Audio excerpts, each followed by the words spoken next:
Салам алейкум, дорогие подписчики. Насчет это многоженства в Судане, да. Многоженство у них очень интересно. Интересно вообще. Если у кого 4 жена, они как подруги, они друг другу помогают. Вот, допустим, одна работает в государстве, да, вторая как это работает где-то, третья, а четвертая, допустим, если не работает, третья, она как это не работает, или четвертая из 4 жен.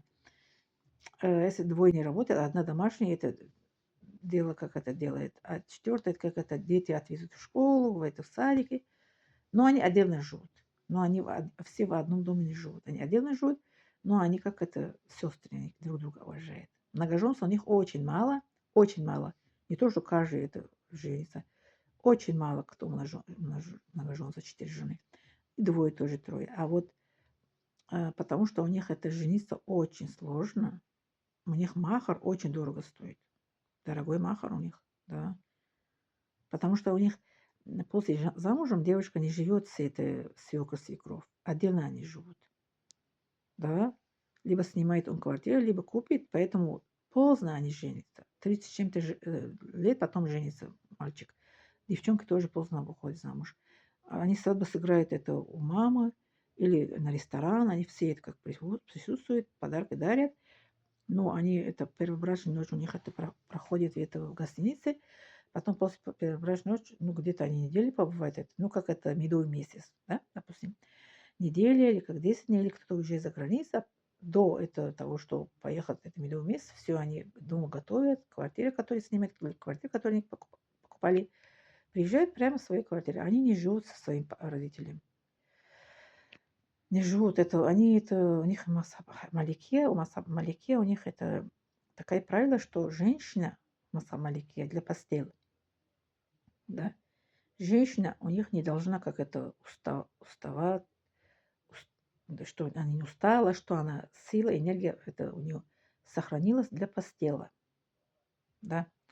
Даже у них, когда какие-то мероприятия бывают, да, дома или какой-то праздник, они это, муж нанимает это э, человека, что приходит, это помоет это посуда. Жена все готовит, ну, позовет это свои родственники, готовят, посуда она не моет, она не убирает.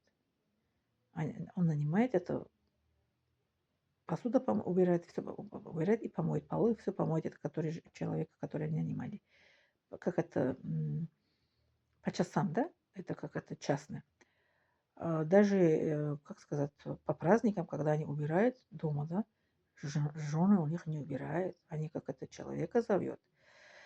Вот, Масаб имам Малики, у них такая правило, женщина не должна как это уставать, это домашнее, как это хозяйство. Во-первых, они отдельно живут, они не живут с этой свекровью. Во-вторых, эта женщина, она не все это домашнее дело делает. Муж приходит, если что-то это не доделала, он помогает жену. Вот это, я же говорю, они настоящего ислама они живут. Они не живут по какой-то другой правило. У них правило одна, религия ислам. Да. Потому что к ним ислам пришла во время Джафар ибн Абу Талиб, во время этой сахабия, да.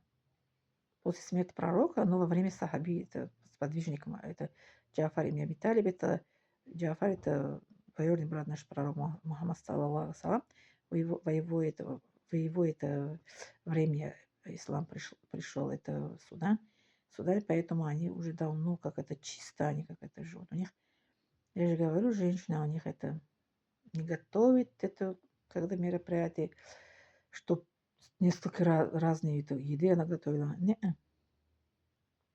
я же вам рассказала, что они вот праздник это Рамадан, Курбан, они ничего не готовят. Просто печеньки они готовят, с чаем пьешь или какой-то сок, это домашний, и все. Да, женщина их королева, да.